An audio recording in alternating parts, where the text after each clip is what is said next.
దేశాన్ని, దేశభక్తిని తాకట్టు పెట్టడానికి కొంతమంది తయారవుతున్నారు. మన దేశంలో గూడా అట్లాంటి వాళ్ళు బోలెడంత మందున్నారు.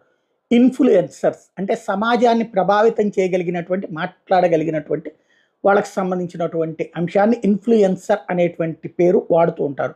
ఇట్లాంటి వాళ్ళకి డబ్బులిచ్చి చైనా వాళ్ళు, లేకపోతే గనక సోరోస్ వాళ్ళు భారతదేశంలో భారత విధానాలకు వ్యతిరేకంగా, భారతదేశానికి వ్యతిరేకంగా ప్రపంచీకరణ పేరుతో లేకపోతే ప్రపంచపు అంత వసుదైక కుటుంబం అన్నటువంటిది భారతీయ ఆత్మలో భాగమైతే, హిందుత్వాలో భాగమైతే దాన్నే తప్పుపడతా కథలు నడిపిస్తా ఉంటారు. అట్లాగే ఇప్పుడు కొత్త విషయం బయటపడింది. రఫా ఏదైతే ఇజ్రాయెల్‌కి సంబంధించి పాలస్తీనాలో ఉన్నటువంటి అంటే ఇజ్రాయెల్ పాలస్తీనాల దాడిలో పాలస్తీనా మీదలో ఉన్నటువంటి రఫా మీద దాడులకు పాల్పడుతున్నటువంటి సందర్భంలో అక్కడ తప్పుడు ప్రచారాలు చేస్తూ, తప్పుడు సమాచారాన్ని లోకానికి తెలియజేయడానికి ప్రయత్నించినటువంటి కొంతమంది ఇన్‌ఫ్లుయెన్సర్స్ వాళ్ళు నిజాయితీతో మాట్లాడుతున్నారనుకున్నారు. కానీ వాళ్ళకి ఏదైతే తాజా